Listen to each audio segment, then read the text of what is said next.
Hey, what's up, Kev? What's up, man? Is it raining out there? What's up, guys? Welcome back to the channel. Today, it's kind of a rainy day, like we just pointed out. That's why Kev's in here instead of out there hunting. I'm actually just welding on this welding bed because I'm waiting for parts for my tailboard and for my toolboxes. I got my toolboxes rounded off, but now I'm waiting for some rolled pieces to cap this corner and some rolled pieces for the toolbox itself. So toolbox lids are on standby, tailboard's on standby, so I'm just taking this opportunity to weld out everything. I've already got weld here, some weld on the back side. I'll finish seam welding on the back side also, and that'll actually work out because it'll hold this tighter whenever I go to cut out my holes for my lights and my tag and whatnot. And then I've already got a weld across here, but I'll end up building this up a little bit to where this will be square, nice and pristine right here is the goal. Anyway, that's all I'm doing. Got my Miller-Matic 252 set on 20 for the volts and 250 on the wire speed. And the other day I was welding on this and I ran out of wire, so I replaced the wire yesterday or day before or something. And so now we can finish welding on some stuff. All right, looks like I welded that. Now we can start welding right here. Kev, stand back. Get your welding hood on. Don't be burning your eyes. You can't do any hunting while your eyes are burnt. If you're new to the channel, check out our website, AROSSWELDING.com. We've got an online store as well as several helpful resources over there on the website. If you notice something is out of stock in our store and you want to get notified whenever it is back in stock, you can text the word SHOP to 405-643-7176. Go.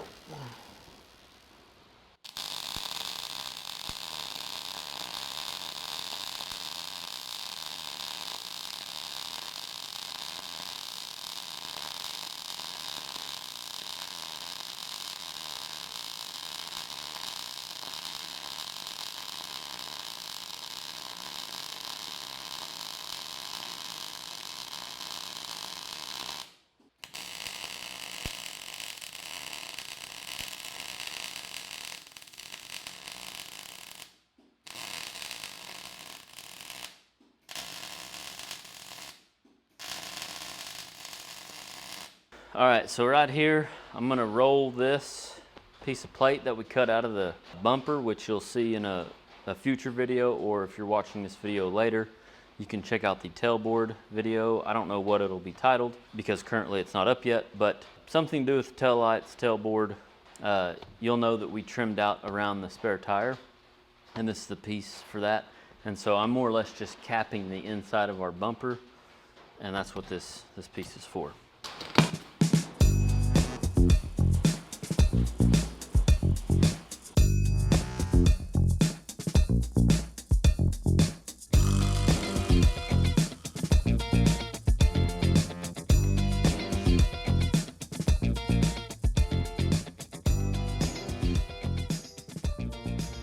Here's what we got so far. So see, we're up here underneath the back of the truck, and that spare tire comes right around there.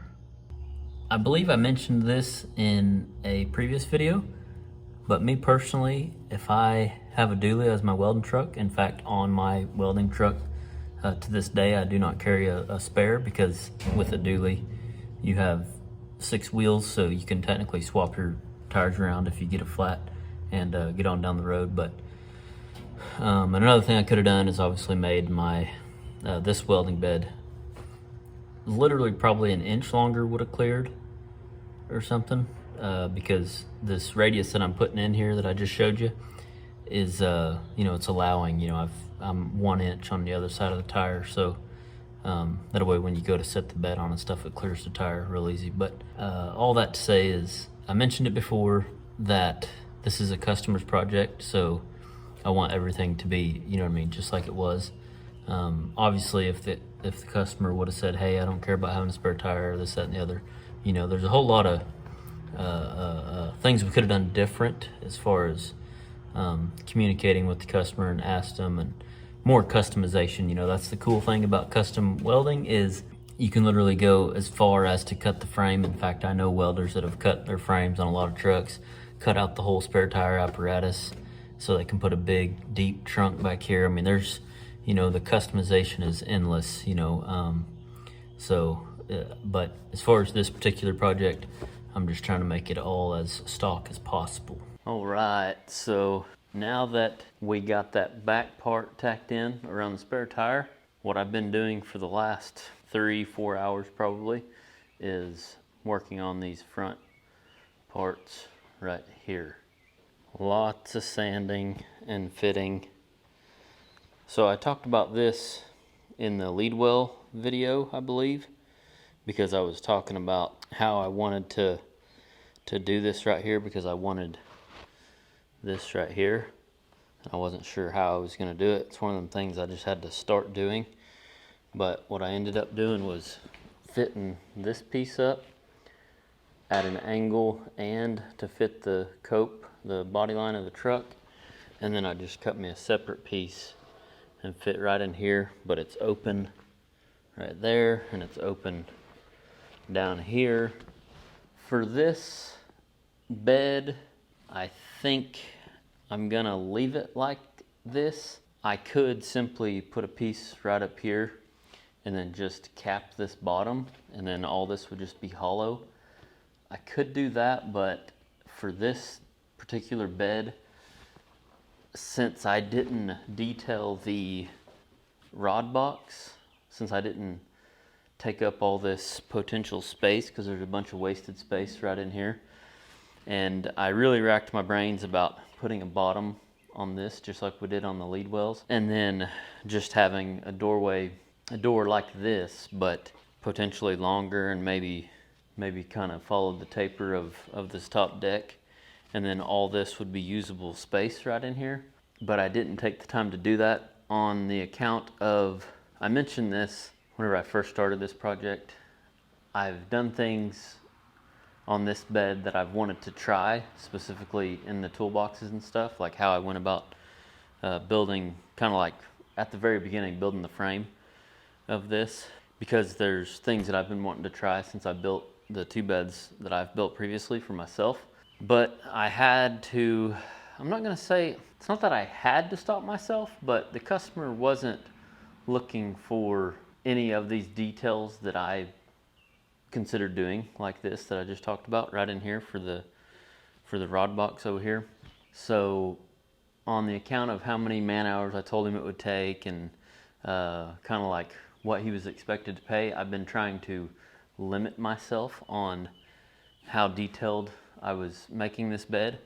All that to say is, if this side was capped on the bottom, just like the other side, I would definitely fill in those gaps over there, because then the whole bottom of this could be sanded down and painted just like the bottom of our lead well is going to be. And the bottom of our toolboxes also, I'm going to sand down all them welds, which we'll look at here in a minute, because I want to touch on how much sanding and detail is still left in this, even though it's hard to see depending on how familiar you are with this type of work. Even for myself, I keep thinking, oh, I just got to sand this, I got to sand this. But then I sit here and study it like I've been doing for the past 10 or 15 minutes, and I keep finding stuff that isn't welded yet that I still have to sand down. But there's a lot of sanding still yet to be done underneath the boxes and underneath the lead wells, and all that is going to be able to be painted, and there's not going to be any stuff like this. There's not going to be any stuff like this. See, between the body panel and the rod box, there's daylight and a place for like dirt to go and not easily washed. That's exactly how my truck is too. There's nothing wrong with this, but in my opinion, it's just a different caliber versus, you know, if all the bottom was sealed just like the bottom of the toolboxes. You can see that weld there. that I still got to sand down. I want to sand down all these welds, and that way the paint has something to stick to and it's easy to wash. So all that to say is, the next bed that I build, I think I'm going to raise my standards, I guess, if you will, and raise my amount of man hours that I'm willing to put into one. And I'm going to make this whole section, I'm going to cap the bottom, and I'm going to put an inner skirt just like I did on the other side for the lead wells. And that way all this space is usable, because on these pipeline style beds there's already limited toolbox space per se, because we try to keep them low profile and stuff, at least this particular style. I've seen several different styles and types of pipeline style welding beds in the 8 years that I pipelined. This is just, that's why I keep saying this style, like this is just low profile, typical lead wells, bottles, you know, in front of the weld machine and whatnot. This is, some of us in Oklahoma or Texas might consider this a Texas style or Oklahoma style pipeliner welding bed, but there's definitely what I call old school pipeline style welding beds, and just totally, a little bit totally different, like more set up for fabrication or structural, you know. The term I use is practical, more practical style welding beds, but still used for pipeline. All right, so let's go take a look underneath here real quick. All right, so here is the bottom of the bed. Here is the piece that we welded in a little bit ago. I have not sanded that down yet, but you can see there, go around the spare tire. And if you look underneath that box, that's already sanded down. I've done that before I took the bed off. That still needs to be sanded down. And then if you come over here, sand all this down underneath this toolbox. I didn't do this side whenever the bed was on because the exhaust was right here, so I couldn't get to it. So we need to sand all that.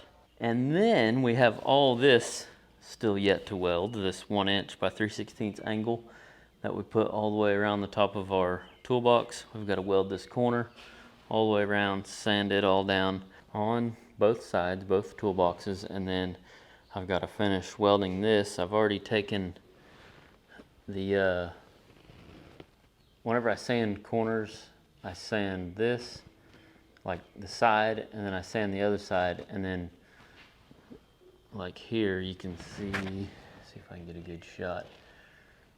You can see the weld's not high enough, so I got to come back through and put a weld on here.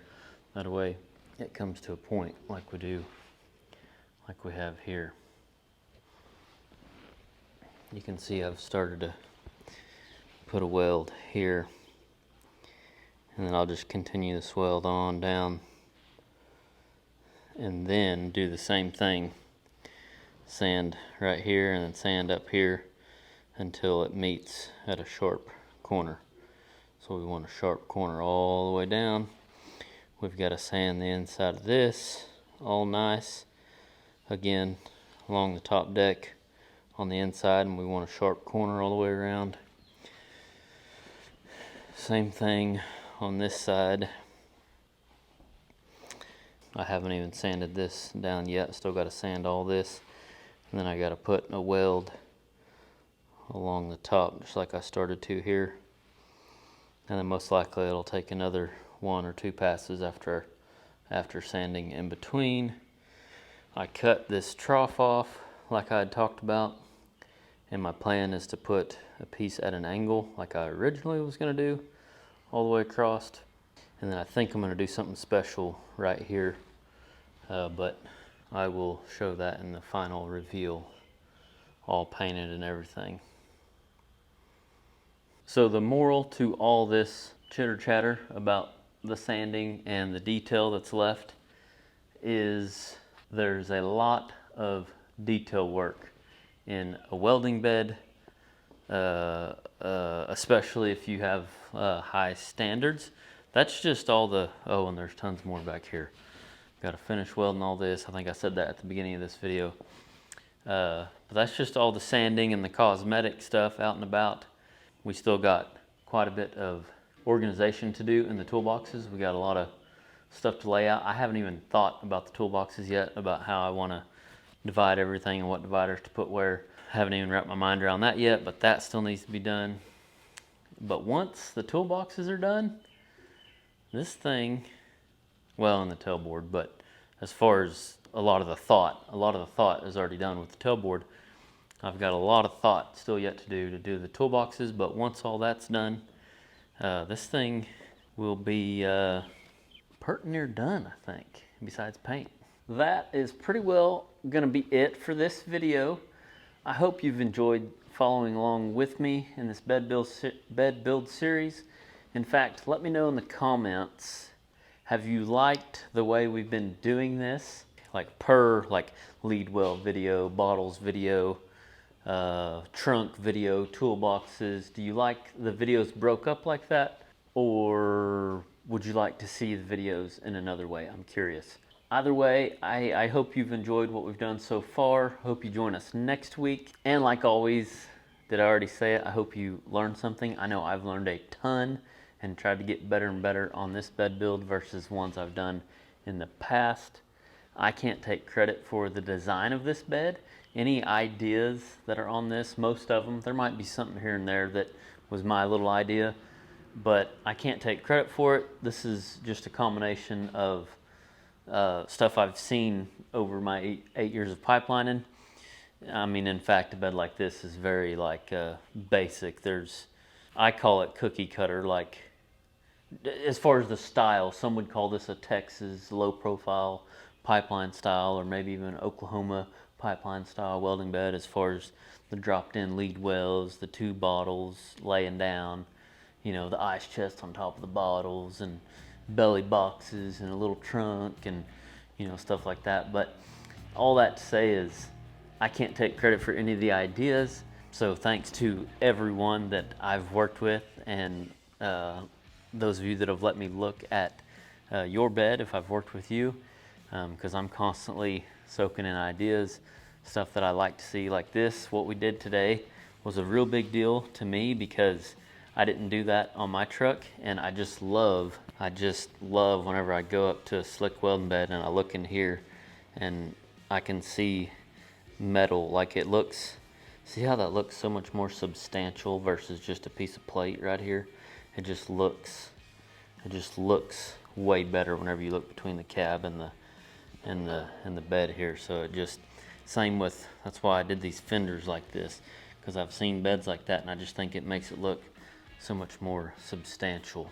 Anyway, I hope you all have a great weekend, an awesome day, an awesome evening whenever you may be watching this video.